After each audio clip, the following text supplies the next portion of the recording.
Fighting continues in Western Sahara, where the Sahrawi army continues to exercise legitimate defense against the Moroccan occupation. According to the first information provided by the Sahrawi Security General for Archives and Security, Sidi Ugal, the Sahrawi People's Liberation Army has killed one Emirati officer and injured another. Both were among the ranks of the occupation army for the training of Moroccan soldiers in war drones and their use against Sahrawis.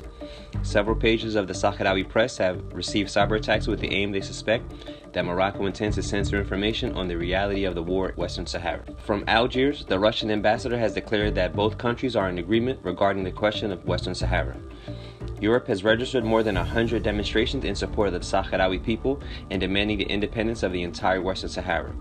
Only this weekend there have been demonstrations in Paris, Berlin, Geneva, Madrid, Seville, Mallorca. Likewise, several non-governmental organizations such as SEAS and FEDISA asked the Spanish government to accept its legal and historical responsibilities toward the Sahrawi people.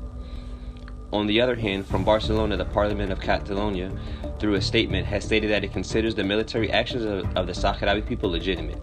In Berlin, members of 5 parties represented in the Bundestag have claimed that if Morocco doesn't accept the referendum, Europe must cancel all trade agreements between the EU and Morocco.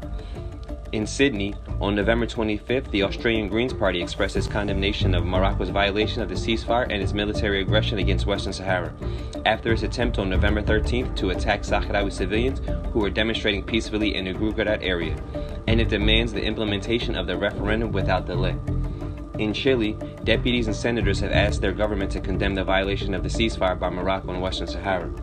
The wave of solidarity with the Sahrawi people has also reached India, Brazil, Mexico, Cuba, Colombia, Venezuela, South Africa, Algeria, among others. In the occupied territories, the Moroccan courts ratified the sentence imposed by a military court against the Sahrawi political prisoners charged as a result of the demonstrations in the Jeddah Dignity Camp. HRW and Amnesty International, in a joint statement, denounced that the convicted men are serving sentences which were imposed on them in trials clouded by allegations of torture and based solely on their confessions to the police without further evidence. Likewise, the repression against the civilian population and against the peaceful Sahrawi protesters continues. This is the case of Hayat Adaya, a 12-year-old who has been punished at her high school for wearing the flag of the Sahrawi Republic on her sweater, an action that has led to her arrest in the police station. This act, which has been considered as further proof of the intimidation suffered by the Sahrawi population in the occupied cities, especially minors, constitutes a clear violation of the Convention on the Rights of the Child. According to the news that this channel has been able to access directly, the Sahrawi military schools cannot cope with the hundreds of young volunteers to join the Sahrawi People's Liberation Army.